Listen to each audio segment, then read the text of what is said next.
for watching. Thanks for listening. This is Honest to God, a production of the Quest, Atlanta's Catholic Radio. Super pumped to be here today. We got Jack Piper. Yes, we do. What's up, Jack? Nothing much. Just living the dream? Just living the dream. You know, it's weird that I noticed that you, in about 5 minutes, are going to change your shirt. Yeah. And I'm going to change my outfit as well. It's this unique, like, time travel scenario, so we're going to go back in time. What are you working on? We're going to be working on curing cancer. Oh, that's what we're going to do today. Yeah, that's what we're going to do today. That's actually topical. We're actually going to be talking about Jack. Fortunately, is on the other side of a battle with cancer. Praise be to God. Yes. We're going to dig into all of that and the Holy Spirit working through that. This is the joke I made about the shirt is actually because we filmed the entire episode, I don't know, a couple months ago. It's like July. Something like that. Yeah. And somehow the first 5 minutes got corrupted. So we're gonna re-intro right now. Thanks for making the drive in for a 5-minute snippet. You know, we're big time AM Catholic Radio. Exactly. You get a call, you got to come.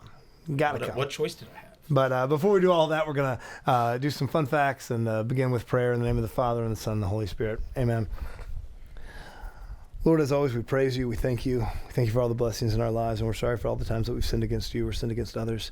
Help us to have a fruitful conversation today. Help Jack's message, his story of healing, his story of just moving forward with you, Lord. Help that to be an inspiration. Help that to speak to anyone who you desire it to speak to in any way that you desire it to be heard, Lord. Help it to reach the ears of our listeners wherever they are in life, and for them to get whatever they ought to get, whatever you desire for them to get from our conversations. We ask all this through the intercession of Mary, our mother, as we pray. Hail Mary, full of grace, the Lord is with thee. Blessed art thou amongst women, and blessed is the fruit of thy womb, Jesus. Holy Mary, Mother of God, pray for us sinners, now and at the hour of our death. Amen. In the name of the Father, Son, and the Holy Spirit. Amen. So as of right now, we're how far out from you being cancer-free? I had my 9-month checkup yesterday. So. Oh, heck yeah. Yeah. If you were a girl, you could have had an entire baby. Exactly. Since you, that's great. All right. Rear view mirror, feeling good. Yeah. Well, I really do appreciate it. I don't know if I said this when we did the real episode or the actual conversation part of the episode, but your willingness to come on air and talk about all this, I think it's a big deal. And unfortunately, not incredibly uncommon, right? Sort of terminal illness, outside of the ordinary for somebody who is your age, right? And you're still in high school. Well, are you still in high school? Yes. Okay, you're a senior right now. Not dropping out yet. Yeah. Okay. Very good. I just appreciate you doing that, and I know that we get into some pretty tough personal questions and all of that. So thank you for doing that. Yeah, no and problem. You look good. Thank you. Yeah. All right. But before we get into the conversation today, obviously, you have to do fun facts. I have to do fun facts. Do you even remember what your fun facts were? No, I really don't. Well, then you owe us 2 new fun facts. 2 new fun facts. About anything. It can't be cancer related because Yeah. a lot of this episode's kind of a downer. Mm-hmm. I mean, there's that whole like redemption, beautiful like at the miracle, end. right? Yeah. Jesus was there the whole time in the end, which is really great. We need to hear that, but I feel like we're about to be kind of like in the dump. So if you can give us like a happy fun fact, that'd be great. So happy fun fact: I can ride a bike with no hands. Like a long distance? Yeah, like a good. If I pick up speed, a good 100 yards probably. Yeah, as long as there's no turns. I've never been able to master that. My dad can. My dad can turn. He can do all kinds of cool stuff while riding a bike. I mean, I can one-hand it all day, but I can hold a beer while riding a bike, which is what more do you need? an important skill at a certain stage in life. Yeah. Not there yet, though. So. But don't be. You should not do that. Nope. Yeah. All right, that's good. That's one good. That's one good happy fun fact. What's another one? Picked up wrestling again. Oh, so good. I've had 2 tournaments. First one was Saturday. Second one was Wednesday, and I got a third on Saturday. How'd you do? I went 2-1. No one will know, so you can say I won the state championship in one tournament. I somehow. did win the state championship, so that's amazing. Yeah. Congratulations. Yeah, thank you. Yeah, we won't look that up. We won't fact check you. No, no need to. So I went 2-1 in my bracket since it was round robin, so everyone wrestles each other. And then I went 2-0 on the second one, and my team won. So I don't want to brag, but St. John Bosco in our little division, we've won the state championship 3 years in a row, and we've had exactly one wrestler all 3 years. He's really good at wrestling. Yes, he turns is. out. Yeah. So. That's awesome. I don't think I have a fun fact today. My fun fact is that I have a very pregnant goat at home right now, and given the cold snap we had recently, we've had her locked in a stall in my barn, and she's a very unhappy, very pregnant goat right now. All right, so that's awesome. I am genuinely, while I'm frustrated that we lost the audio files, I am genuinely excited about this episode. It's a really good one. We appreciate all your time. You want to give any like shout outs, maybe say something to your mom before we go off? You have to. That's the setup. You have to say something to the mom. You gotta say thank you to the mothers. Always. Always. Especially my mom, because she helped me through all of this, and I could never imagine what it feels like to be a mother of a kid with cancer. So yeah, big shout out to moms. Big shout out to moms. Yeah, moms in general. Your mom in particular, she's a good one. All right, well, this is fantastic, Jack. I appreciate you coming in. We're going to jump right into where we last left off with this episode of Honest to God. Thanks for being here, and hope you guys enjoy the rest of the show. Get better. We took tests. First tests were just like, is this still part of like a virus? Is this like something that we can treat with like bacteria or like antibiotics? So those first few months were me going through rounds and rounds of antibiotics, which nothing really worked. And then took more tests. The first test came back negative for cancer. Mm-hmm. And so we're like, we have no clue what this can be. We've run every test possible.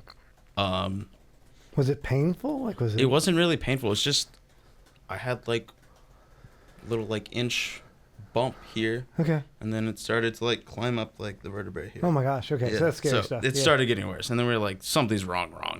So we had a biopsy done. So they drilled into it, took a little piece out, and tested it, and then that came back positive for Hodgkin's lymphoma, which is a cancer. Right. So it was a cancer in the lymph node. I think it's blood related. Okay. It's like with leukemia, it's like a sister of that or whatever. And that was probably late September. Okay. So like September. Of this past year? Yeah, of this past year. So September 2024, I was diagnosed with Hodgkin's lymphoma. It was an interesting day. I remember I was online playing some games with some friends, some good old Call of Duty. And then my parents were just like, hey, Jack, we need to go talk. So they take me outside, and I love being outside. So like I was like, their normal talking spots, like our front porch at night when it's nice, dark, and cool. That's cool. I remember it was yeah. So then we start walking, and they're like, your test results came back. And like I kind of already known, I feel like, for like a decent amount of time. I'm like, guys, like I kind of told them like, it's like cancer. Like your friends are saying? Not my friends, but like my parents. Like I'd kind of like explained to them that like knowing, like kind of jokingly, knowing my luck. I have really, really bad luck. Ask any of my friends. They will tell you my dice rolls are horrible. Right. So knowing my luck, I kind of figured like this isn't going to be great. And I like kind of like known a little bit, I guess, just kind of like. My wife calls that defensive pessimism, because I do it too. Anytime there's something wrong, I'm like, here's the worst thing it could possibly be. That's definitely what it is. Yep. Yeah. And then if it's something not as bad, you're happy. Yeah, exactly. Then you're in a great mood. Yeah. So when they told me, I'd kind of already known, and I was honestly happy about it because it wasn't something rare that no one had ever heard of. Oh, I see. Because I'd already been told it wasn't cancer. So I was like, what else could it be? If it's not cancer, like what could possibly not be like found out during any of these tests? Mm-hmm. Like what else could it be? Now having a disease named after me would have been cool, but I'm happy I'm here instead. Sure, yeah, me too. Yeah. So they took me outside. We walked around the block a couple of times. They just kind of explained what was going to happen, what they knew so far. My mom works in a pediatric cancer office. Oh, so wow. Okay. She already knows all about this stuff. Like this is her area of expertise. So, and I don't mean in any way to like detract from this, but in the ranking, I honestly don't know the answer. In the ranking of cancer, right? There is a ranking, right? Yes, definitely, most definitely. My mother's is somewhere in that ranking, right? I know a lot of people have, and there's quote unquote good cancers and there's bad cancers. Where does Hodgkin's lymphoma fall? The best worst case scenario. So this was best, bad one. Yeah. Okay. So this was like the better cancer. It has like one of the highest cure rates. Oh, praise God. Okay. Yeah. So once we didn't know what type it was at first, and then we got a call from the doctor. They explained it more, and then my mom was like, "This is a good sign. because like she knows about all this stuff from her job. This is hopefully one of the more curable ones. So that was really good news when I first heard that. Sure. We had about this time, we're starting to like see more doctors, like going to hospitals. We finally, I think it was like the weekend before my birthday. So a great birthday present. Yeah. We went to the doctor's office and they were like, here's what's going to happen. Here's what we're going to do. We're going to scan you, PET scan. We're going to give you an EKG, which is like a heart scan. We're going to give you an echo, which I think is also like a lung scan. Okay. Took some like fitness tests, basically. It was kind of weird. They hook you up and make you run on the treadmill and all that. Yeah. Breathing tests, that stuff, making sure everything else worked. Sure. Because other stuff didn't. And then they took me into a PET scan, pumped me full of radioactive glucose. Okay. Yep, which is fun. Great. So I was all shiny when they scanned me. Put me under the scan. We waited 3 days, I think, and then they finally came back with what stage it was. Okay. So it was stage 1 cancer, which was amazing. Once so again, like, that's the best worst case scenario ever. So best bad thing that happened to you in the cancer world. Exactly. Yeah.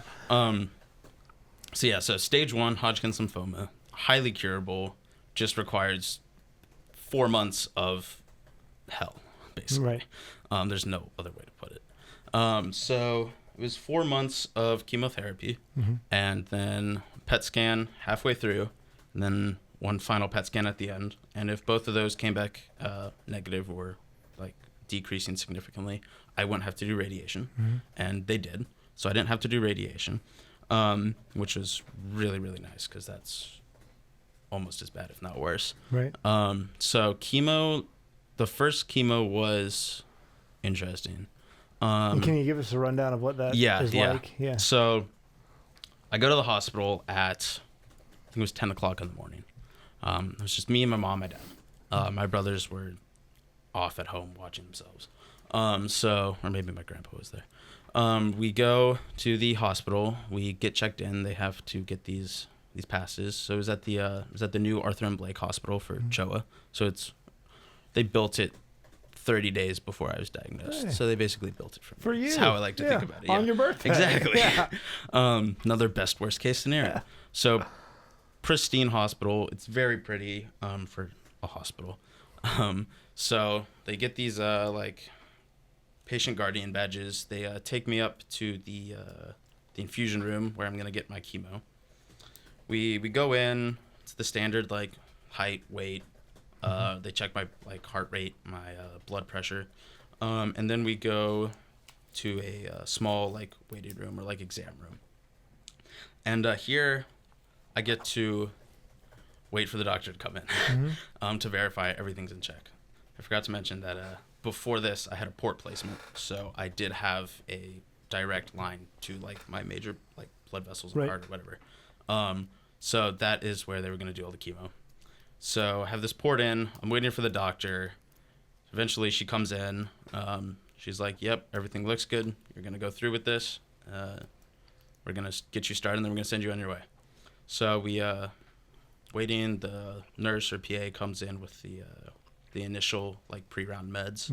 So it was like Benadryl, like other stuff, just like anti like reactants basically. So I want like if I had a reaction to the medicine, it would be much less than, Sure. like whatever.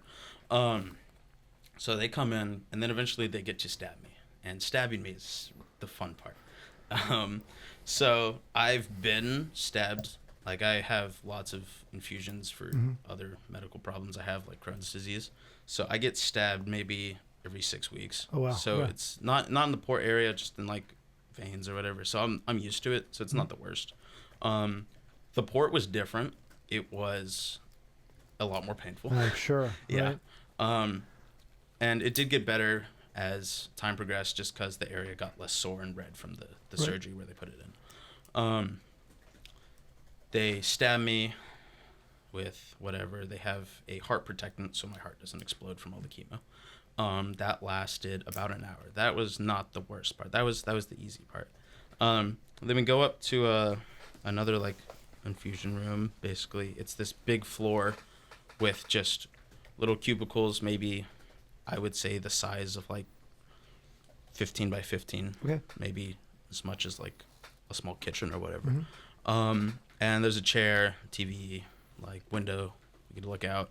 So it's a nice looking place, and like as of now, I'm feeling great. I'm like, I've heard all these stories about how bad chemo is gonna be. Right. Because like as soon as you're diagnosed, like you hear tons of stuff, and like your parents go and look up on Google like everything, every worst like Right. case scenario. So I've heard it all already. And I'm just like there waiting. I'm just sitting there. I think it took till 7:00 at night. Mm-hmm. It was from 10:00 till 7:00. It was a 9-hour day if I do my math right. And the chemo at first was fine. It was like just any other like day, I guess. I was just sitting there waiting in like a chair. I was eating food. I was talking with my parents. I was watching TV. And it was all perfectly normal. One of the medicines was bright red. That was kind of cool. Mm-hmm. So I got to see this bright red medicine come in. Later, I learned to hate it, but Right. yeah. So it was perfectly normal, and we get discharged. We go home, and that's when I have a fever of like 101 Oh my goodness. degrees. And if you have a port, having a fever is like it could be deadly. Sure. Like because if the port area got infected, that means your heart got infected. It means you're dead. Oh. So we rushed back to the ER, and from 9:00 until 2 a.m, I'm awake, hearing the beeping sounds, and like they stabbed me in the port again, flushed it with antibiotics, made sure it was all clean and whatever, and I'm just sitting there with a tube from a machine, basically to my heart for another extended period. Oh of my time. goodness. Okay. And you're not sleeping at this time. You're Right. just like trying to get as comfortable as possible in like a hospital bed in a dark room where every 10 seconds you hear a really loud beep. That's your heart rate. Right. And it was scary. I had like on the way there, I'd like texted all my friends like, "Hey, pray for me." And I have a great friend group, and they're amazing. So they all dropped everything and prayed for me, and don't know what I would do without them. So you're just sitting there for hours, basically. Eventually, the doctors like come in, like the ER docs, like no one I'd ever seen before.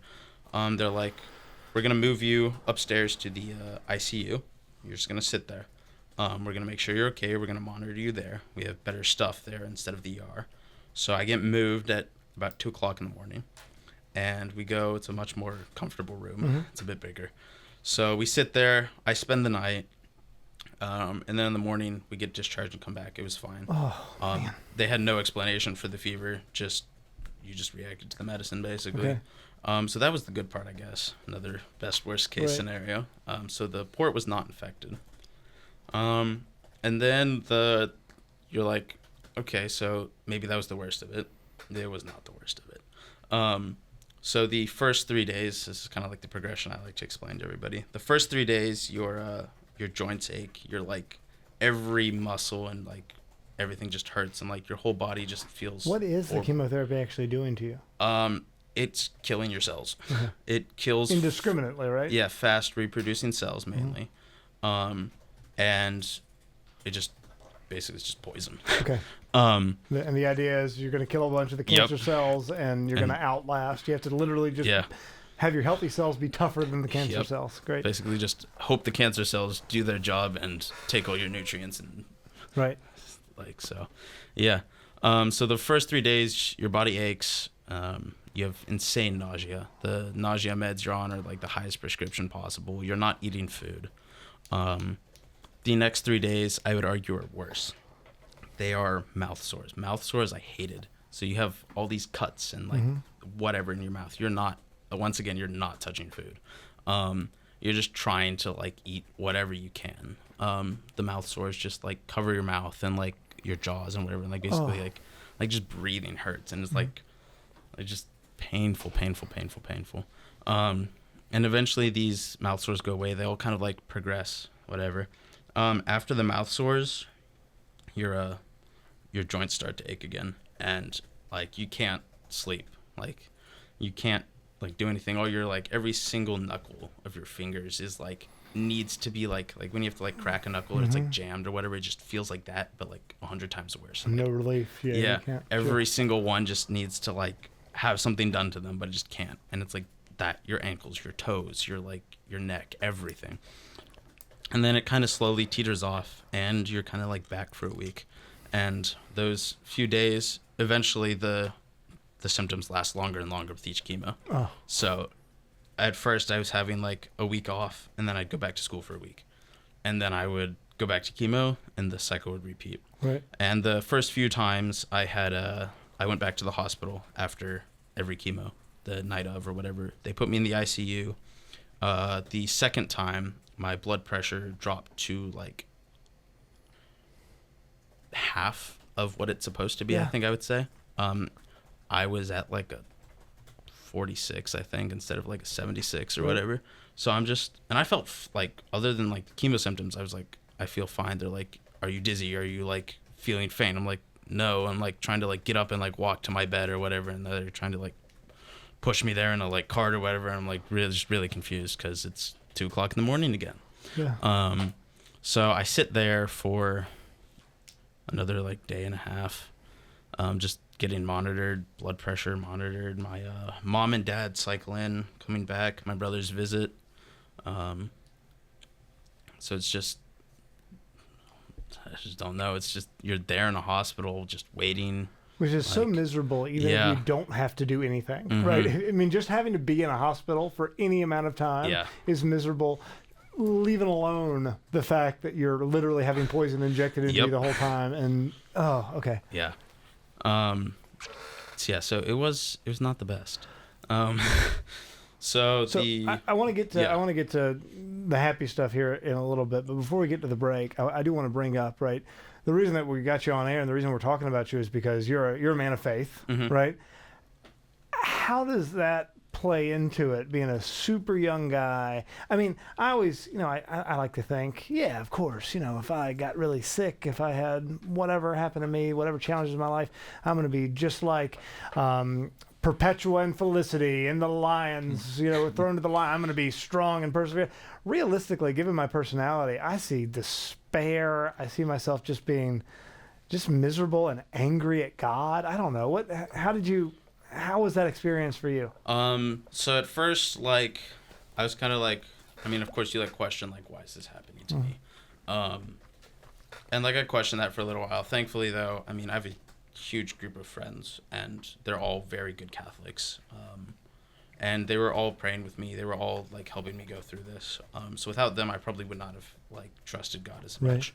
At some point, maybe like halfway through, I kind of stopped thinking about God for a little while and just kind of focused on surviving. Like, and I know like thinking about God would have helped me to survive.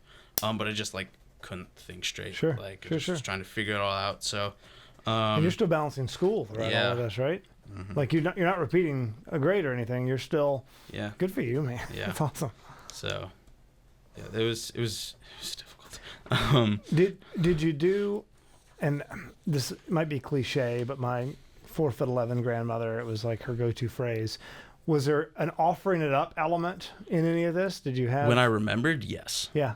So when I remembered that, I'm like, oh shoot, I could be offering this up for something. I would offer it up for something. Right. Mostly the souls in purgatory, whatever, just some general like. That's whatever. great. When I forgot, that didn't happen as much. So I kind of like had to continually remind myself, and my mom helped a lot with that. She was like, "Are you offering this up for something?" I'm like, "Now I am." Yeah, so, and God, the souls in purgatory, they're outside of time. I'm pretty sure that you get like back credit for the times you weren't thinking about it when you do think about it. I don't know exactly how that works, but I'm pretty sure that that's allowed. I hope so. You could offer it up for honest to God. Yeah. I'm sure that was top of his mind the whole time. Man, I wish that I could be editing videos for honest to God right now. Yeah. Okay, so halfway through, I mean, is there a time when you how many weeks of this altogether were there? 4 months, so 4 months of bi-weekly, once every 2 weeks? Once every 2 weeks, chemo? yes. Okay. So I think there was 8 cycles or rounds of chemo or something like that. So that happened for Okay, for 4 months. Mm-hmm. And then I don't know what, like, middle of it. I mean, is there despair? Is there hopelessness? Like, where do you? You're just trying to kind of get through to the next week. You're Right. like, I'm just trying to, like, basically drown out the world any way possible. And you're just, like, trying to just get through the next day. Like, that's just your, like, next goal. Like, I just got to get to tomorrow, and hopefully tomorrow will be better. Right. And then you kind of start to dread the hospital visits as I bet. they go on. Like, You have made me dread the hospital Yeah. right now, and I haven't had to deal with any of this. yeah, I'm never stepping foot in a hospital. Right. If I don't have to. blame you. So you kind of just, like, start to, like, you kind of, like, question at some point, like, why? At my midway point, the scan came back completely negative. Oh, So I was praise like, God. I already beat this. Like, why do I have another 2 months of chemo? And What's the answer to that question? Keep going. Just to make sure. just to make sure it doesn't come back. Okay. And you're kind of just like, why? Like you understand that, like, you need to do the remaining time, but you're also just trying not to go to chemo. You're trying to just, like, forget about it. And, Can I just roll the dice to yeah. avoid having to do this again? Mhm.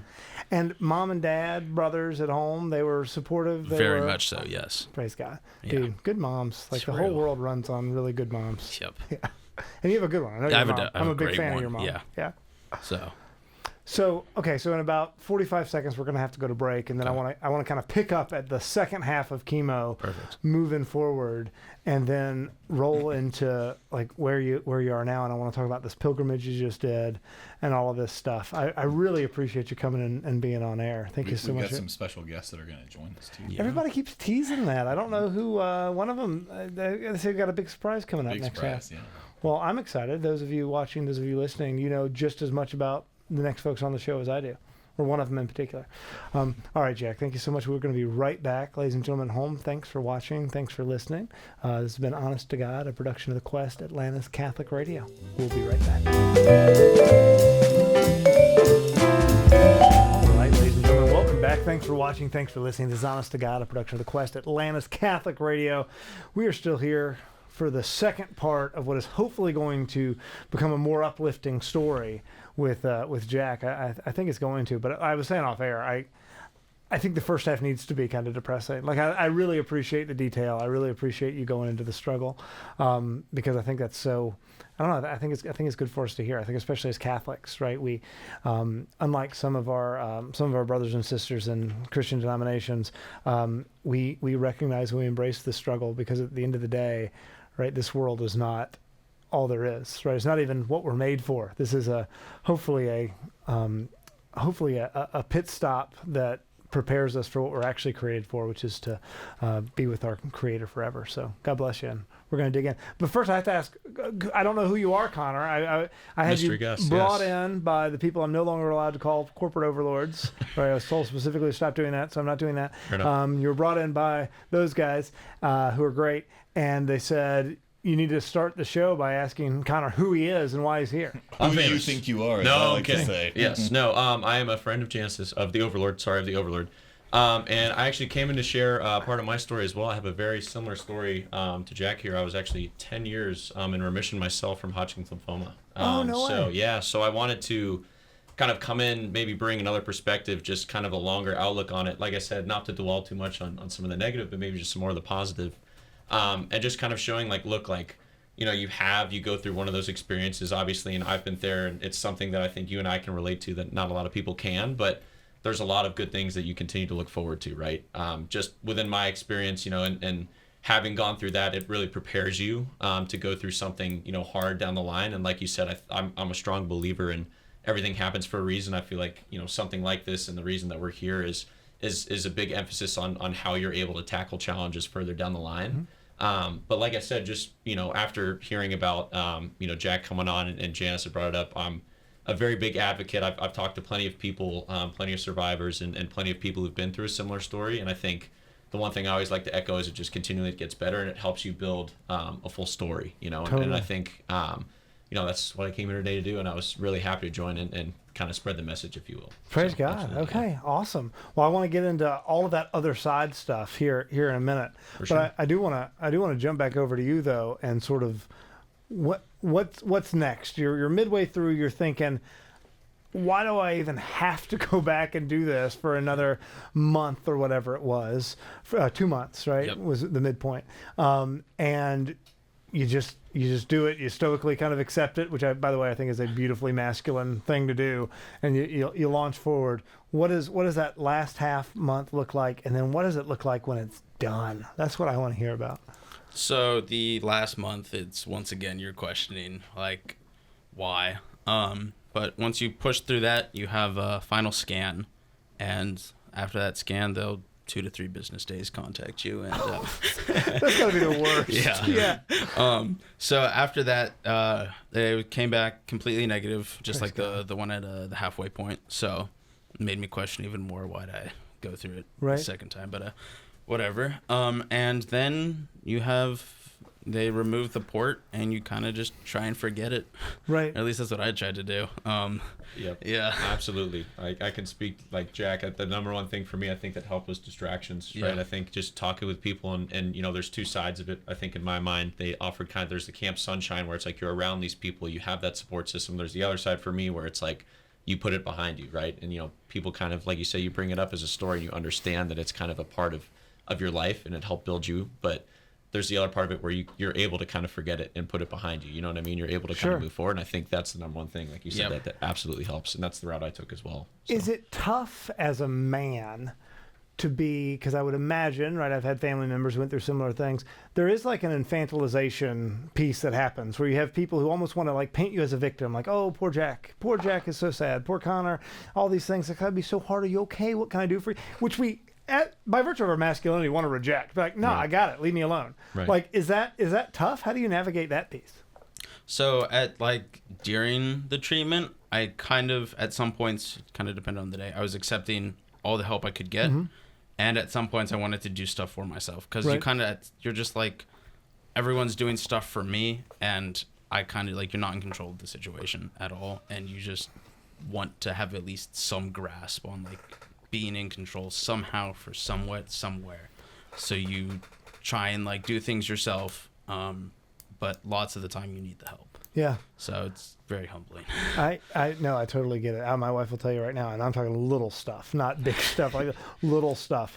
I can go back and forth between, typically when it's not actually something serious, I want to be treated like a baby. Right? I want like, oh, Angie, please bring me some ginger ale. Oh, I'm so, the fever. And if it's something more serious, I'm like, no, I got it. Leave me alone. Yep. Like, I'm fine. No, what do you mean? I can walk over to the bathroom. Doesn't matter. No, my ankle's fine. Yeah, that's a bone. It's fine. It's going to go back. Let me walk it off. It's just an interesting dichotomy, being masculine and having to struggle with being reliant on people that a way that we ought to be, but it's almost like our, I don't know, a lot of time our masculinity prevents us from, like, won't allow us to be reliant. Correct. I tell my girlfriend all the time, yes, I will help. I will carry 10 grocery bags, but if I have a cold, I am not doing well at all. Right. I will need Exactly. help out of bed. Absolutely. So yes, for sure. So on the upside, right, you find out you're in remission. Praise God. How many Yep. months ago was that? That was end of February, early March, I would say. Okay, so fairly recently. I think I had my 3-month checkup, like beginning of June. And we're still doing good? Yep. Is there any, like, did you have a party? Like, how do you celebrate that? That's a big deal. So after your final chemo, you still have those 2 weeks of not feeling great. Mm-hmm. And then after the final scan, I kind of just went home and slept. I Okay. was just like, I'm just going to sleep. Slept for probably 16 hours. Oh, wow. Really long time. And then I just kind of went back to my daily life, went back to school. Every now and then I'd feel like crap, and then I'd have to take a day off or whatever. I went back to sports almost immediately, or 2-ish weeks or whatever. Right. So yeah, you can just go back to your daily life. Are you back, you think, now, physically and everything, to where you were before this all started? Definitely not. Okay. I think, especially like this week recently, I've been very tired. We had wrestling practices start up again, so that probably goes along with it. But you just don't have the endurance you had. You lost 100% of your muscle mass, and you have to build it all back. 16 years worth of muscles is gone. Plus basic endurance stuff Yeah. and everything, right? Jack, I have to say too, like I know and I imagine beforehand, like, the fatigue and everything you experience, and it's kind of an unknown of why am I so tired, what's going on.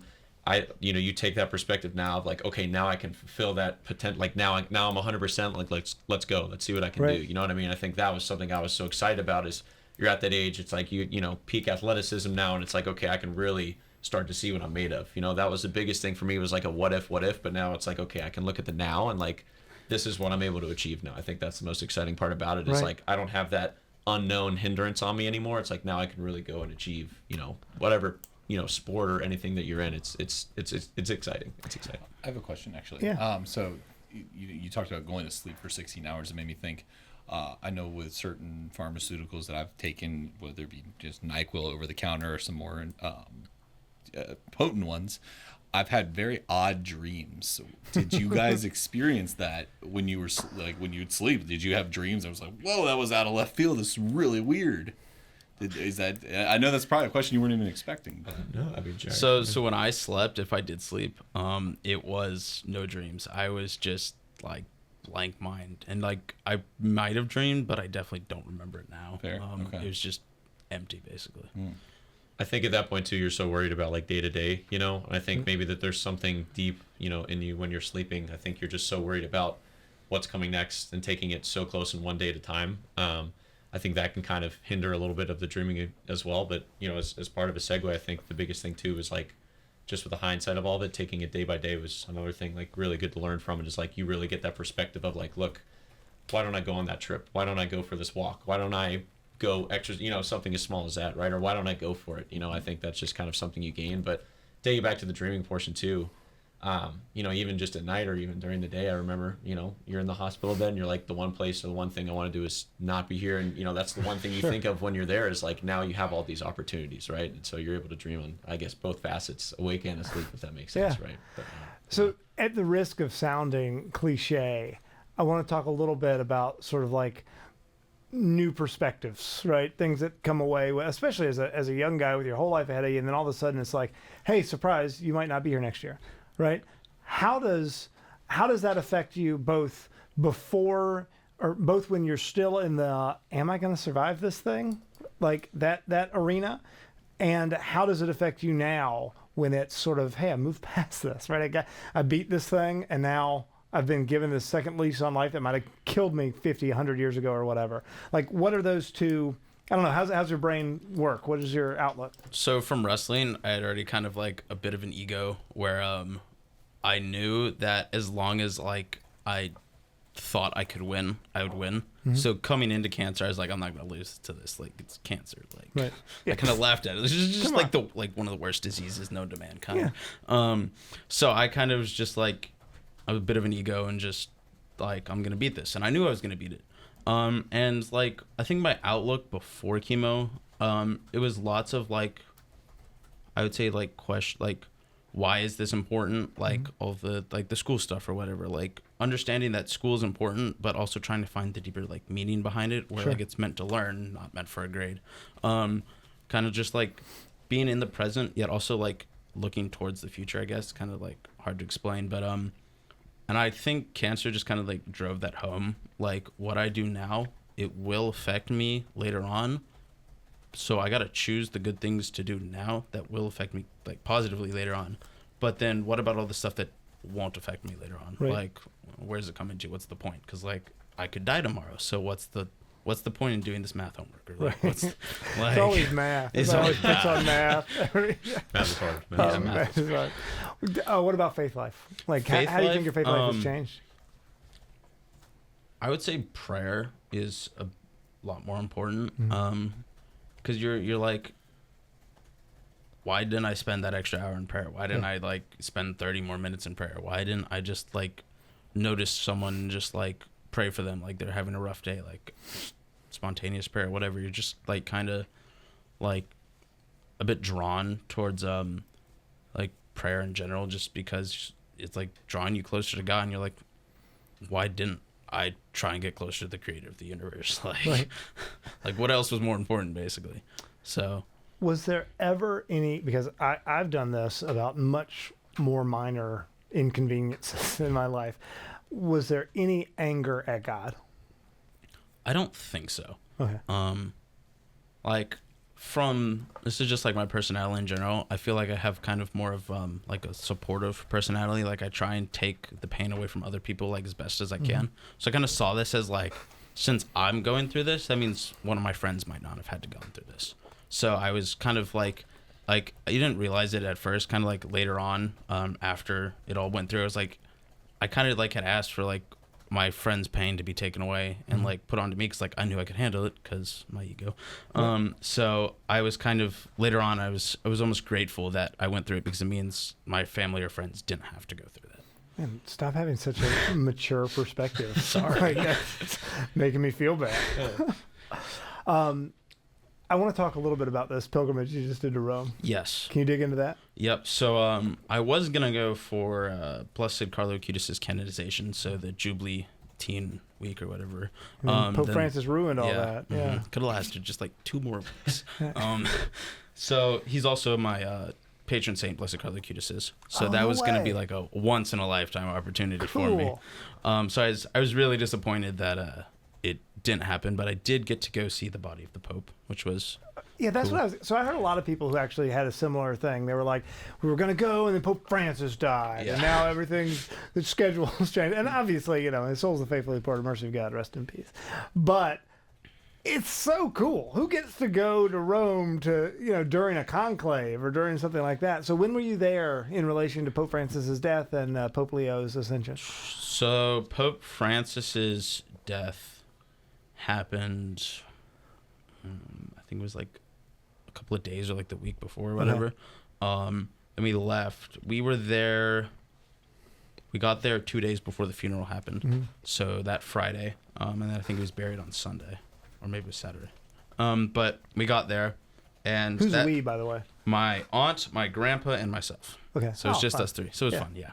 And then we have a cousin who's a priest in Rome.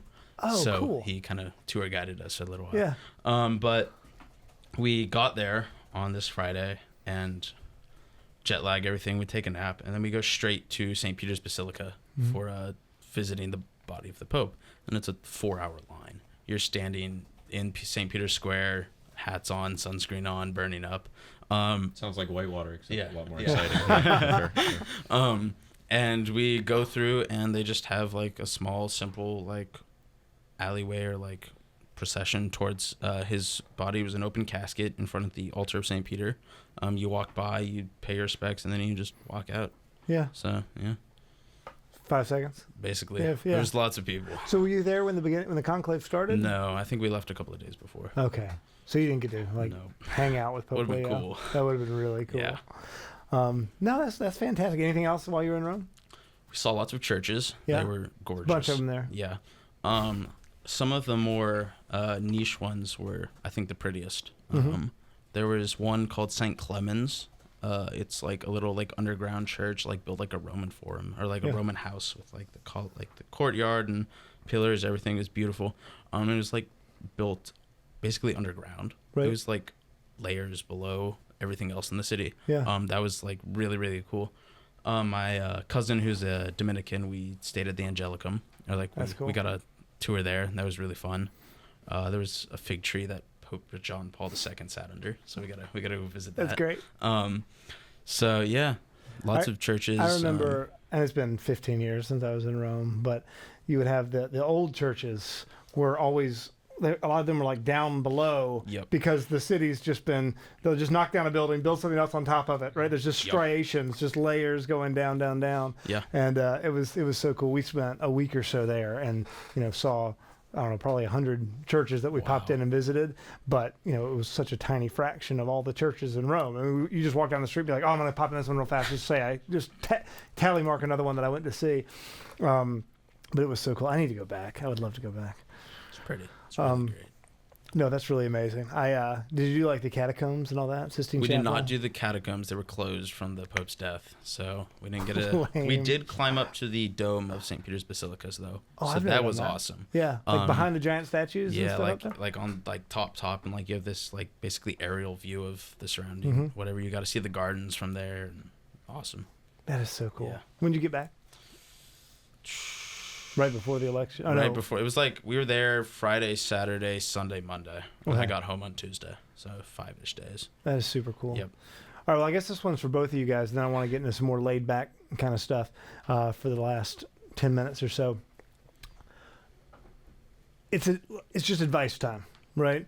And it doesn't have to be somebody who's got a terminal illness or something right now, right? But just I think your perspective is really interesting, considering you've both got a fairly unique perspective on things, right? Coming pretty close to death and then getting to hang out, especially as a young guy, is a big deal. But what advice do you think you would have, I would say spiritual or otherwise, but leaning towards the spiritual side, for young people in general, given the experiences that you've had? I would say a lot of times I'm a big believer in everything happens for a reason. You know, and I think taking the learnings that you have and understanding that, you know, the faith that you had leading up to this will still be with you going forward as well, I think was very important for me. But also, as I mentioned, seeing that everything happens for a reason and how this will help prepare me and prepare us, and, you know, how this, like you said, just advice for anyone when you go through hardship and adversity, how it prepares you going forward, right? How do you think it's prepared you going forward? I've had other very difficult moments in my life come up, you know, over those past 10 years since I've been in, you know, or since I've beat it, kicked it, you know what? And it's helped me again gain that perspective of could be a lot worse, right? You know, there's a lot of times where you say, would I rather go through this again, or is this something that I think I can really sit down and plan out and beat, right? Is this something that's in my hands, or is this something that's not necessarily in my hands, right? Or who can I lean on, or what can I lean on to really get me through this experience? And I think that perspective is something that I've been able to build, not just over time and not just through maturity, but going through those big experiences. The lower that you dig and the lower that you go, I think the higher that you tend to rebound. I like that a lot. That's definitely something that I'd lean into a lot, for sure. Yeah, I feel like, and once again, not to minimize, but it puts a lot of like minor inconveniences that many of us might think are major inconveniences into perspective. For sure. Of like, man, this stinks, but hey, you know what's really cool? It's not cancer. I don't have to go to chemo over the fact that I'm going to be late for work. Or had a fender bender today, or I don't know, I have some illness that's going to be really frustrating for a while. For sure.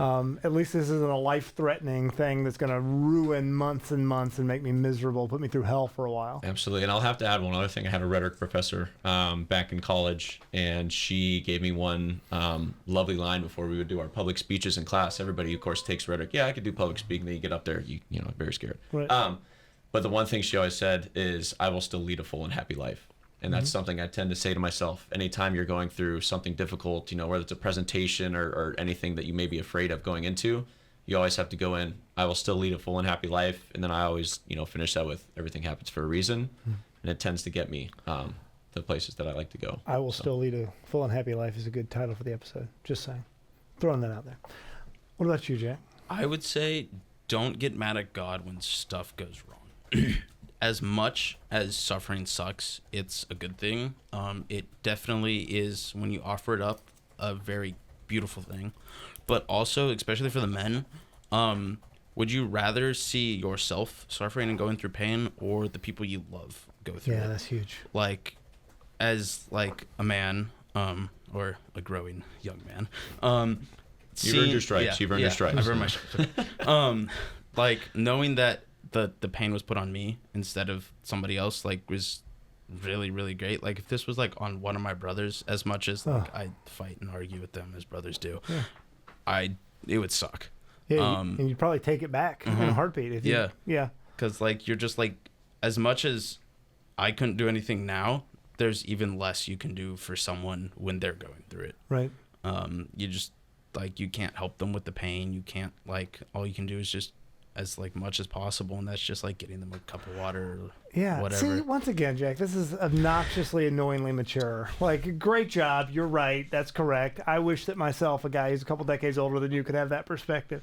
No, but it is true, right? I see, and I need to think more in my own mind, right? When I've got an illness, when I have something wrong with me, right? My daughter the other day, I've got a 18-month-old girl, and we live out in the middle of nowhere. We have fires all the time, and the poor thing walked through a fire, hot ashes, had one of her feet swollen up, and the whole time I'm thinking, God, just let me do this, please. I'll walk through the ashes right now if it'll mean that those go away. And I felt that in the moment, but that's not that level of like maturity or whatever in my understanding, my faith, the way I interact with the people I love, didn't come about until I had children, right? I think you're really ahead of the game, brother. No, keep it up. Whatever you're doing, keep rocking and rolling with it. And I have to say on something I heard earlier as well is when you have your positive outlook while going through it, I think is the number one thing that I had heard and I try to do as well. And I feel like that genuinely makes a difference. I think when you have such a positive outlook, like, yeah, it is, we're getting through it. Like there's no if, like it's a when, you know what I mean? And I think the positive outlook is something that helps you so much in the moment. And it's something that when you have that perspective and you keep it going forward, it takes you really good places. Yeah, we are a big part of this life that we have in this plane of existence, right? Corporeal, temporal beings, right, is going to be suffering, right? But it does not have to be despair. It should not be despair. And as somebody who is prone, as someone who will fall into despair occasionally, that is not of God. We had Father John Klein on not too long ago, and he was talking about that. He was talking about human emotions, feelings. A lot of these can come from God. Despair is never from God, right? Fear can sometimes be from God, right? But despair is not, right? Despair, hopelessness is not of God. What does Dante have written on the gates of hell, right? Abandon all hope, ye who enter. And not falling into despair, I think, is just such a core message of your story and what we all can take away, right? Is putting on the armor of Christ, right? A big part of that is despair is a choice and choosing not to despair.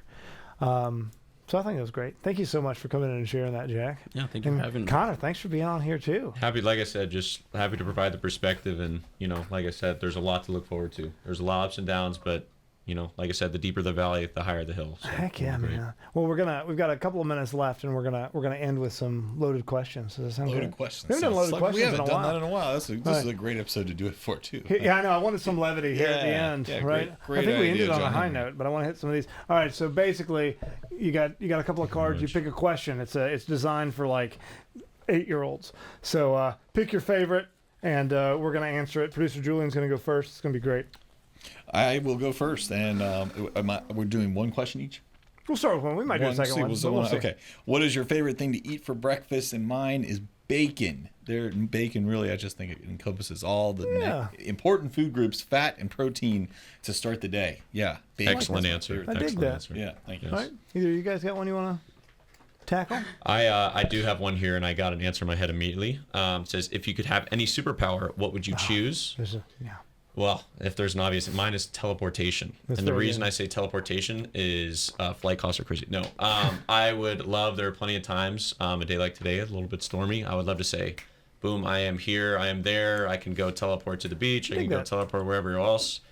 But my rule would be I have to be able to grab one person. I don't know if anyone's watched like Dragon Ball. Goku has to touch somebody and then he can teleport with them. Sure. That would be my caveat is I touch somebody, I could grab their shoulder, I could teleport. So I think it's a really solid answer. Yeah. And it is multifaceted because you can still be a superhero with teleportation. Correct. Right? Yeah. It's essentially absolutely. super speed and all. Yeah. It's very good. It's everything mixed. I would go with having the remote control from the movie Click. Oh, interesting. Yeah. Very interesting one. Yeah, I do like that. I do like that as well. What you got, Jack? I have what is your least favorite thing to eat? And I would say it's bacon. Wow. No way. We have Shots conflict. fired. Yeah. Are you serious? Conflict, You yes. don't like bacon? I do not. I've I never can't met eat someone it. in my entire life who didn't like bacon. Wow. Yeah. Whoa. That's that? wild. Does it I don't- depend on No. the kind of bacon? No. Okay, just Actually, any well, bacon. I mean Canadian bacon, but that's just ham. So. Yeah, well, that's Yeah. fair. That's fair. Okay, that was all right. That's all the kind of hot takes that can really stir up the algorithm. So there you go, Jeff. All right, we're almost out of time. yeah. I'm going to do fast. If you could snack on one thing every day, what would it be? I am a huge fan of bacon. All right, and that is all the time we have for today, ladies and gentlemen. Thanks for watching. Thanks for listening. This is Honest to God, a production of the Quest Atlantis Catholic Radio. Producer Julian, Signing off. over and out.